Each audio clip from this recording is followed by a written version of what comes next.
Vim correndo para fazer esse que é o nono vídeo de uma série sobre o game oficial The Walking Dead, Os Bastidores, para falar sobre os sets de filmagem, as locações, os ambientes, as fotografias, os responsáveis por tudo isso e principalmente a questão da cinematografia, aqui no canal Sandrops.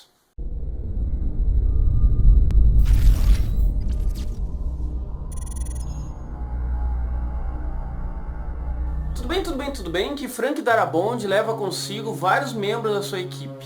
Mas foi David Tattersall, como diretor de fotografia, que ajudou Darabont a construir a ideia do tom da série de TV.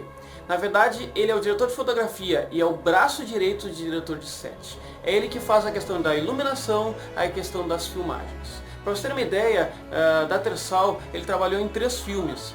Guerra das Estrelas número 1 até o número 3, A Espera de Milagre e Cine Majestic, esses 2 últimos feitos por Darabont. A série de quadrinhos escritas por Robert Kirkman e desenhadas por Moore e Adelaide, no qual eu já falei no vídeo aqui anteriormente, serviram como storyboards para a série TV. Para vocês terem uma ideia, foi tão importante isso que algumas cenas das HQs foram reproduzidas de uma forma fiel na série de TV, incluindo umas cenas mais quietas, pausadas, aquele momento assim de realmente introspecção e percepção dos personagens. E para vocês terem uma ideia, como curiosidade, sempre havia 2 ou 3 câmeras sendo gravadas ao mesmo momento, para causar a fidelidade e a expansão da série TV e a questão cinematográfica. E outro ponto importante é que as séries TVs geralmente não usam storyboards, justamente pela questão de tempo e de custo. Aqui no guia a Tattersall comenta que um dos estilos que eles mais usavam era aquela questão da câmera lenta, emotiva, né? Para criar a questão de uma cena mais assustadora, né? Para inserir mais a questão do telespectador na cena. E na verdade eles usavam uma câmera 16mm, justamente porque ela tem uma aparência mais granulosa, né? Uma questão mais parecida com a série em quadrinhos, que ela foi feita em preto e branco. E para vocês terem ideia, essa 16mm ela é muito diferente da 35mm, da 70mm que é usada hoje em dia, né? E até a questão digital. Só que ela é bem mais barata, o custo dela é mais barato. Então, só para vocês terem uma diferença, eu posso falar em um vídeo futuro, né, sobre isso, ou as diferenças, né? Mas a 16mm, ela tem mais ou menos 3.000 linhas horizontais, tá? Ela tem tamanho 16mm, ou seja, 1,6 centímetro. A outra já puxa para 35mm, né, 3,5 centímetros, o tamanho dela é maior. Mas realmente, como a definição é maior na 35, tu usa muito mais slides para a mesma cena, e aí encarece a produção. Se a gente pegar 100 metros das 16mm, a gente consegue produzir cerca de 9 minutos de duração de vídeo. E se a gente pegar os mesmos 100 metros de 35mm, a gente consegue apenas 3 minutos de vídeo. Veja que fica muito mais caro, né? E conforme vai aumentando a qualidade, mais caro ainda vai ficando. Como a ideia nunca era recorrer a uma câmera manual, aquela câmera em primeira pessoa, né, que a imagem fica meio tremida e dá uma questão de emoção frenética, né, justamente o contrário do que é a série The Walking Dead, eles contrataram um especialista chamado David Boyle. Na verdade, ele participou de filmes como Reanimator, A Hora dos Mortos-Vivos e Do Além. David Boyd, então, ele é um especialista em gravação durante o dia. E se você parar para pensar, todos os filmes anteriores de zumbis e tal eram feitos à noite, justamente para ter aquela questão da sombra, da escuridão, do medo, da tensão, né? E colocaram ele justamente para colocar o zumbi durante o dia. E ele fez um trabalho importantíssimo e sério, já que hoje a gente consegue assistir a série de TV como se fosse uma série noturna. E para completar essa equipe como designer de produção, para fazer aquela questão de sets de filmagem, né, foi contratado Greg Melton.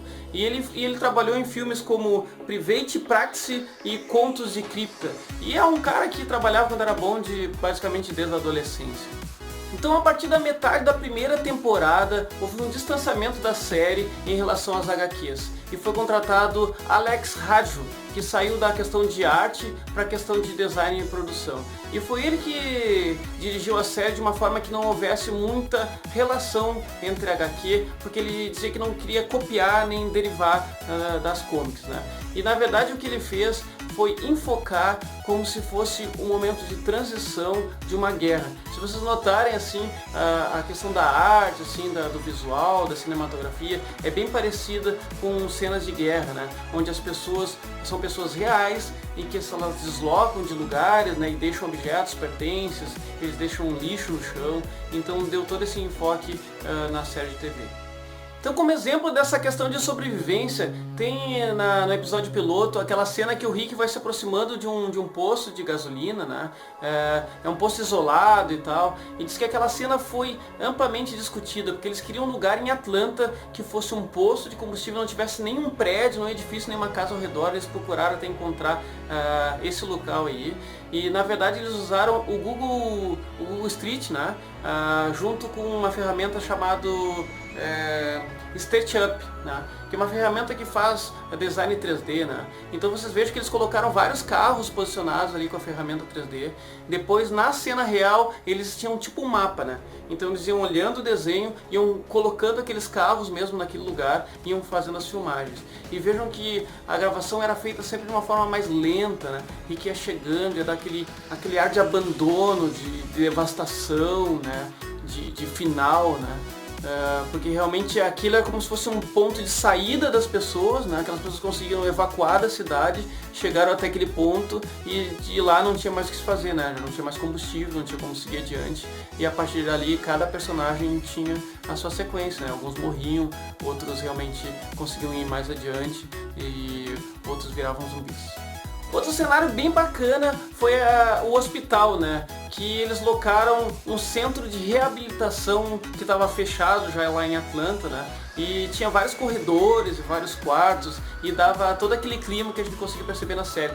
E era importante um local assim justamente porque não havia nenhum outro personagem para interagir com o Rick e nos contar o que tinha acontecido. Então ele tinha que passar assim pelos lugares e eles serem autoexplicativos, né?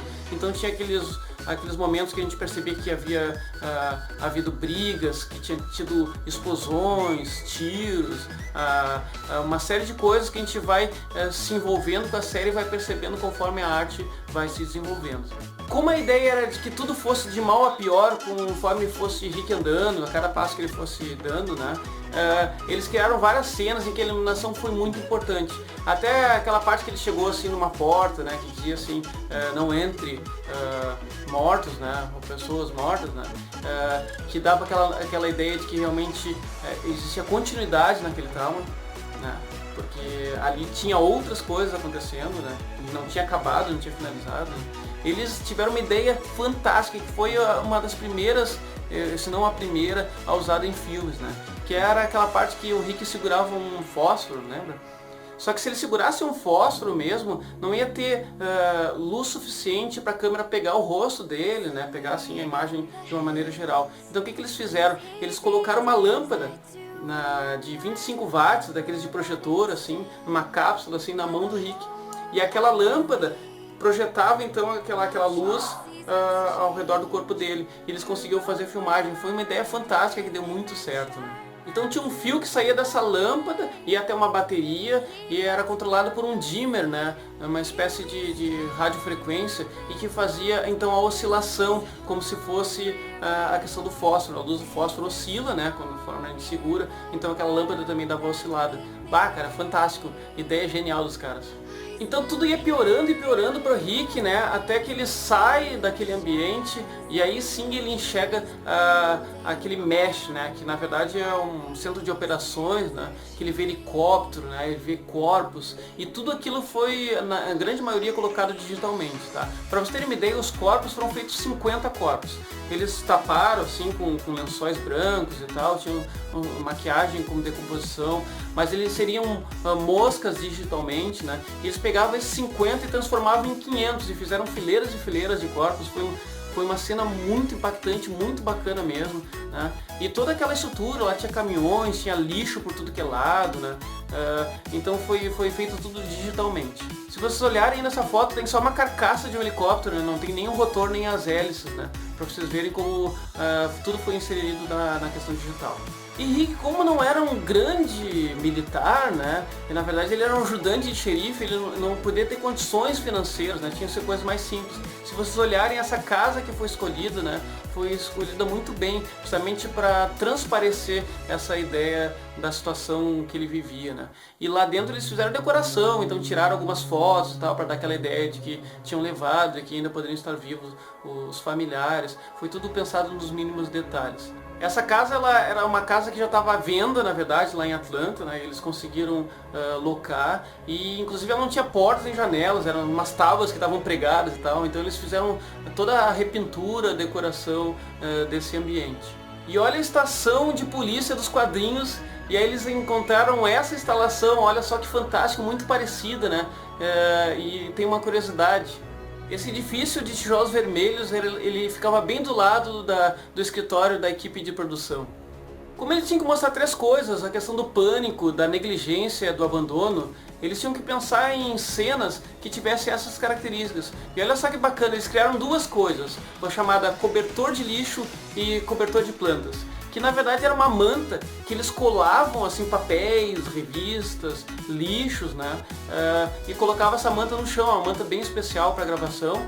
E aí eles podiam retirar de um lugar e colocar no outro, até duplicar na questão digital. E ficava bem bacana, eles podiam reutilizar todo esse material e não voava, né? Porque senão ia estar gravando a cena e ia estar voando as coisas e tal. E eles não queriam que isso acontecesse.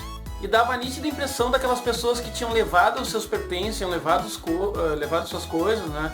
E em determinado momento do apocalipse eles tiveram que deixar essas coisas para trás. Então a gente até tem noção da história dos personagens olhando as cenas que eram mostradas. Vamos criar uma meta então agora para passar dos 500 inscritos para os 1000 inscritos. Como é que a gente vai fazer isso? Eu vou pedir para vocês, cada um de vocês, para conseguir trazer uma pessoa. Então se são 500 que estão assistindo agora, a gente vai dobrar esse valor para 1000. Então uma meta é que vocês tragam uma pessoa aqui pro canal, uma pessoa que se inscreva. Eu sei que tem gente que já fez isso, está fazendo propaganda no canal, eles estão comentando comigo aí embaixo, eu tô ficando muito feliz e muito agradecido. Mas eu vou pedir para aquelas pessoas então que não comentaram com ninguém, que não falaram do canal, que falem para alguém, chame uma pessoa, um companheiro, para ele inscrever aqui no canal e a gente dobrar esse número de inscritos. Pessoal, se vocês gostaram desse vídeo, dá um joinha, compartilha, se inscreve quem não é inscrito ainda, faz parte dessa comunidade, faz parte desses vídeos todos que eu estou fazendo sobre The Walking Dead, inclusive pode voltar a assistir os anteriores. Um grande abraço, estou muito satisfeito, muito feliz, muito emocionado na verdade com tudo que está acontecendo e eu espero que a gente continue se divertindo, eu aqui e vocês aí. Fui!